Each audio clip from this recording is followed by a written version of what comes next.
दोस्तों सभी को नमस्कार। एक नई क्लास के अंदर मैं विकास फिर आपका स्वागत करता हूं।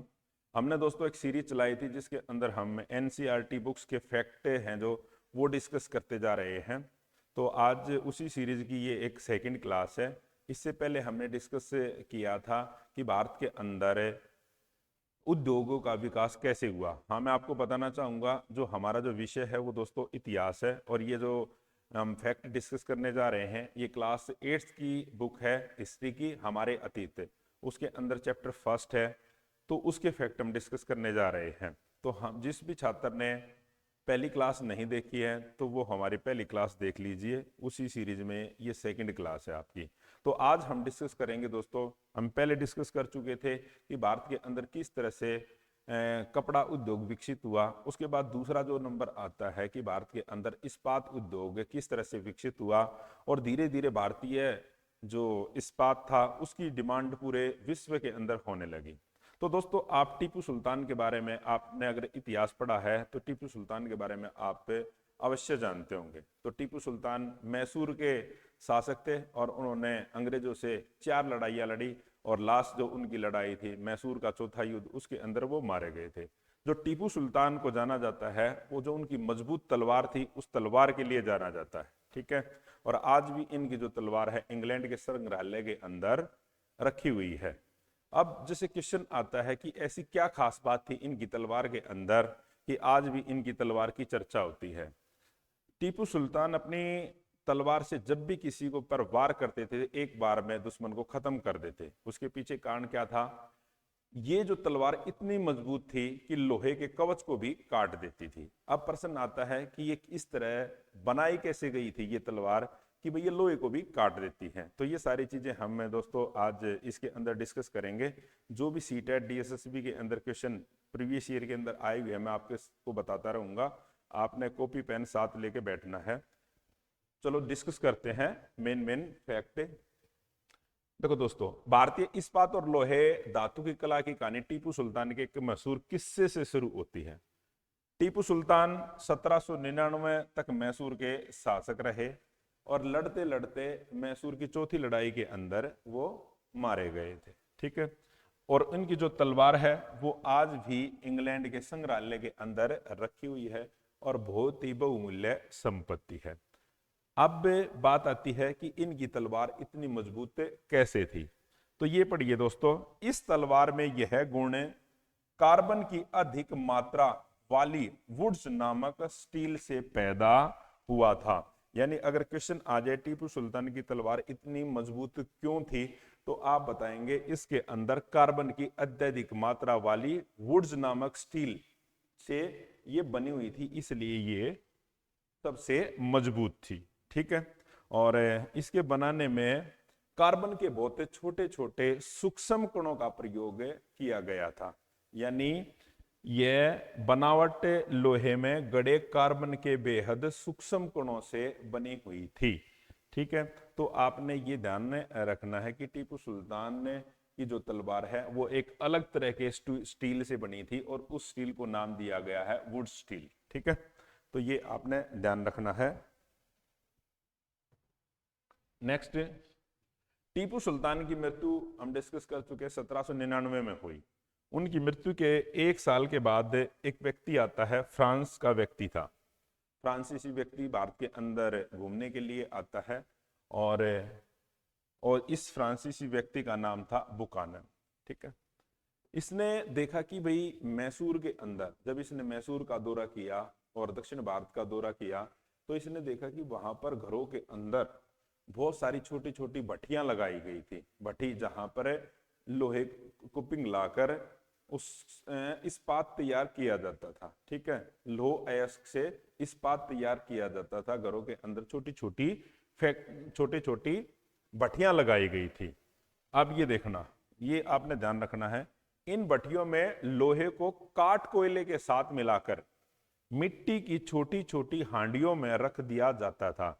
यानी हम क्या कैसे करते थे, एक मिट्टी की छोटी हांडी होगी, उसके अंदर लोह अयस्कों को मिलाकर रख दिया जाता था। उसके बाद तापमान के जटिल उतार चढ़ाव को नियंत्रित करते हुए उसको पिघला दिया जाता था और पिघलाने के बाद छोटी छोटी सिल्लियां तैयार की जाती थी, सिल्लियां तैयार की जाती थी। ठीक है, जिसका न केवल भारत बल्कि पश्चिमी और मध्य एशिया में भी तलवार बनाने के लिए इस्तेमाल किया जाता था। तो ये दोस्तों जो भारत के अंदर ये जो इस्पात तैयार किया जाता था, ये खाली भारत में नहीं इसका प्रयोग होता था, इसको बल्कि पश्चिमी और मध्य एशिया के अंदर भी यहां से निर्यात किया जाता था, वहां पर इसकी डिमांड बहुत ज्यादा थी। ठीक है, ये आपने ध्यान रख लेना है। वुड्स असल में कन्नड़ शब्द उक्कू, तेलुगु शब्द हुक्कू और तमिल व मलयालम शब्द उरुक्कू से बिगड़ा हुआ अंग्रेजी रूप है। तो ये भी आपने ध्यान रखना है इन वर्डों से कि भाई किन किन शब्दों का बिगड़ा हुआ ये रूप है, ये आपने ध्यान रखना है। नेक्स्ट देखिए आप, अगर किसी को इन चीजों की पीडीएफ चाहिए तो वो हमारा जो नंबर है ये 9996406888, तो वो इस पर भी मैसेज डाल सकता है, हम आपको यहाँ पर इसकी पीडीएफ प्रोवाइड कराएंगे 9996406888। भारतीय वुड स्टील ने यूरोपीय वैज्ञानिकों को काफी आकर्षित किया। विश्वविख्यात वैज्ञानिक और बिजली व विद्युत चुंबकत्व का आविष्कार करने वाले माइकल फेराडे ने भारतीय वुड स्टील की विशेषताओं को पर 4 साल तक उन्होंने इस पर रिसर्च की। ठीक है, अगर ये क्वेश्चन आ जाए कि भाई किस वैज्ञानिक ने भारत के अंदर जो वुड स्टील थी उस पर रिसर्च की, तो आप बताओगे माइकल फेराडे। ठीक है, और उन्होंने 1818 से लेकर 22 तक ये क्वेश्चन सीटेट के अंदर पूछा गया है। नेक्स्ट देखिए आप, अब बात आती है कि भारत के अंदर इस्पात उद्योग किस तरह से विकसित हुआ। भारत के अंदर इस्पात उद्योग किस तरह से विकसित हुआ। ठीक है, कपड़ा उद्योग तो हम डिस्कस कर चुके थे किस तरह से विकसित हुआ था। अब बात आती है इस्पात उद्योग। ये देखिए दोस्तों, साल 1904 साल 1904 की बात है। अप्रैल के महीने में अमेरिकी एक वैज्ञानिक थे जिसका नाम था चार्ल्स वेल्ड, और एक भारत के व्यक्ति जिनका नाम था जमशेदजी टाटा। जमशेदजी टाटा के सबसे बड़े बेटे जिसका नाम था दोराबजी टाटा, छत्तीसगढ़ में लोह अयस्क भंडारों की खोज के लिए घूम रहे थे। तो उन्होंने ये देखना था कि भाई हमारे को कारखाना लगाना है, लोहे के लिए, इस्पात के लिए कारखाना लगाना है, तो इसके लिए हमारे को कच्चा माल, रॉ मटेरियल कहाँ मिले। तो इसके लिए वो इधर उधर घूमने लग रहे थे। तो वो अचानक कहाँ पहुंचते हैं, ये देखना, वो अचानक कहाँ पहुंचते हैं।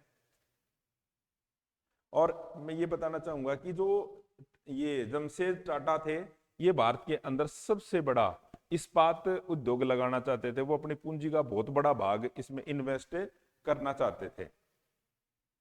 ये दोस्तों कई दिनों तक, कई घंटे तक चलने के पश्चात जंगलों में घूमते रहे और ये एक गांव के अंदर पहुंचे। उस गांव के अंदर इन्होंने देखा कुछ महिला और पुरुष हैं, टोकरियों में भरकर लोह अयस्क, यानी लोहा जिससे तैयार किया जाता उसका रॉ मटेरियल है ना, वो टोकरियों में भरकर ले जाने लग रहे थे। ठीक है, और ये समुदाय था अंग्रिया समुदाय। ये क्वेश्चन भी आता है, लोह इस्पात उद्योग से जुड़ा हुआ कौन सा समुदाय है, ये है अंग्रिया समुदाय।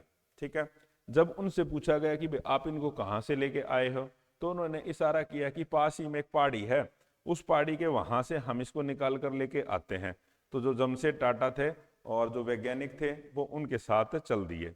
वहां जाने के पश्चात उन्होंने एक चीज ये देखा, उन्होंने रॉ मटेरियल तो उनको मिल गया, लेकिन सबसे बड़ी जो प्रॉब्लम क्या आई, उन्होंने देखा कि भाई लोहे इस्पात उद्योग यदि हमने लगाना है तो उसके लिए हमारे को पानी भी चाहिए, पानी की बहुत ज्यादा जरूरत होगी, लेकिन आसपास वहां पर पानी नहीं था। तो इसलिए वो चीज इनके काम की नहीं रही। उसके बाद इन्होंने प्रयास किया कि हम दूसरी जगह कोई देखें जहां से हमारे को रॉ मटेरियल मिल जाए। तो उसी समुदाय, इस समुदाय ने, अंग्रिया समुदाय ने ही उनकी फिर दूसरी जगह खोजने में मदद की।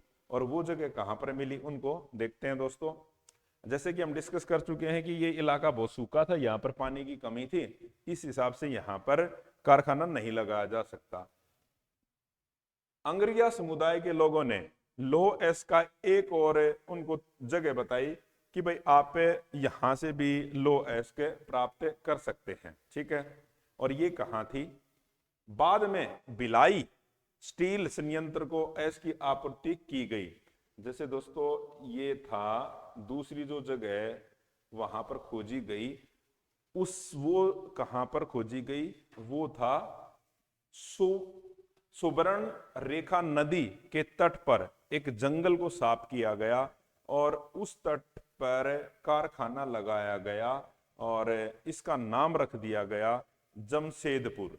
ये जमशेदपुर, यानी जो दूसरी जगह जहां पर लौह एस का रॉ मटेरियल मिला वो कौन सी नदी के किनारे पर था? वो था सुवर्ण रेखा नदी। सुवर्ण रेखा नदी, ये क्वेश्चन कई बार आया है कि कौन सी नदी के किनारे पर उद्योग लगाया गया था। ये सुवर्ण रेखा नदी के किनारे पर उद्योग लगाया गया, क्योंकि यहाँ से एक तो कच्चा माल मिल रहा है वहां पे, दूसरा जो पहले जो समस्या थी जहां पर पानी नहीं था तो वो समस्या यहाँ पे खत्म होगी, क्योंकि नदी के किनारे पे था तो वहां पर पानी भी आसानी से मिल जाएगा। और जिस जगह पर वो फैक्ट्री लगाई गई बाद में उसका नाम क्या बदल दिया गया? उसका नाम रख दे दिया गया जमशेदपुर के नाम से उसको रख दिया गया, ठीक है। उसके बाद आगे चलकर यहीं से एक कंपनी की स्थापना होती है जिसको हम कहते हैं TISCO, Tata iron and steel company. ये बहुत बार क्वेश्चन आ चुका, सीटेट में भी आ चुका, डीएसएसबी में भी और दूसरे एग्जाम में भी। तो ये आता कि भाई टिस्को, टिस्को की फुल फॉर्म भी पूछ लेते हैं, Tata iron and steel company. और यहां पर जो उत्पादन होने लगा 1912 में, 1912 के अंदर टिस्को ने अपना कारखाना लगा के वहां पर चीजों को बनाना शुरू कर दिया। अब आप ये देखोगे कि ये टिस्को को सफल कैसे होती है। 1914 के अंदर फर्स्ट वर्ल्ड शुरू हो जाता है, फर्स्ट वर्ल्ड वार शुरू हो जाता है। उसके बाद धीरे धीरे जैसे भाई गोला बारूद बारूद जैसे गोले के जो खोल बनते थे ना वो यहाँ पर बनने लगे। उसके बाद जो दूसरी और भी युद्धों के अंदर जो चीजें चाहती थी वो यहाँ पर बनने लगी। तो धीरे धीरे एक समय ऐसा आया कि इससे बने वाले इस्पात की जो डिमांड है ना पूरे वर्ल्ड के अंदर होने लगी और टिस्को ने अपनी गति पकड़ ली। जब टिस्को की स्थापना हुई हालात बदलने लगे। 1914 में पहला विश्व युद्ध शुरू हो चुका था, ये हम डिस्कस कर चुके हैं। देखो भारत के अंदर जो रेलवे लाइन बिछाने का काम किया जा रहा था उसका जो भी कॉन्ट्रैक्ट, जो पटरियां बिछाई गई थी ना, तो वो भी किसको दे दिया गया? वो भी पूरी तरह से डिपेंड किस पे हो गए? टिस्को पर, ठीक है। उसके बाद युद्ध के अंदर जो गोलों के खोल बनाए जाते थे, वो रेलगाड़ियों के पहिए बनाए जाते थे, वो भी कहां पर तैयार किए जाने लगे? टिस्को में। 1900, ये डाटा देखना आप, 1919 तक स्थिति ये होगी कि देश के अंदर यानी टिस्को में 90% इस्पात को उपनिवेशिक सरकार ही खरीद लेती थी। यानी जो ब्रिटिश गवर्नमेंट है, मान लीजिए 100 चीज बनती थी ना तो 90 चीजों को कौन खरीद लेता था? वो ब्रिटेन ही खरीद लेता था। तो इसका मतलब इसके में जो इस्पात तैयार किया जाता उसकी डिमांड बहुत ज्यादा बढ़ने लगी, ठीक है। और आगे चलकर टिस्को समूचे ब्रिटिश साम्राज्य में इस्पात का सबसे बड़ा कारखाना बन चुका था। आगे चलकर क्वेश्चन ये भी आता है कि ब्रिटेन के अंदर इस्पात सबसे ज्यादा कहां से सप्लाई होता था? वो होता था टिस्को से। ये क्वेश्चन कई बार आ चुका है सीटेट के अंदर, ठीक है। तो दोस्तों आज इस क्लास के अंदर इतना ही बाकी था, क्योंकि और चीजें तो हम सारी डिस्कस कर चुके हैं। तो दोस्तों हमने सीटेट के लिए ऑनलाइन और ऑफलाइन बैच शुरू कर दिए हैं। कोई भी छात्र यदि ऑनलाइन या ऑफलाइन हमसे जुड़ना चाहता है तो वो हमारे इंस्टीट्यूट पर ऑफलाइन के लिए तो यहाँ पे आके क्लास अटेंड कर सकता है। अगर ऑनलाइन लेना चाहता है तो वो प्ले स्टोर से चाणक्य इंस्टीट्यूट सोनीपत की ऐप डाउनलोड कीजिए, वहाँ पर आपको लाइव क्लासेस आपको मिलेंगी और आगामी जो जुलाई के अंदर आपका सीटेट होगा वो हम गारंटी देते हैं जरूर क्लियर होगा। तो मिलते हैं दोस्तों जल्द ही एक नेक्स्ट क्लास के अंदर। जय हिंद, जय भारत।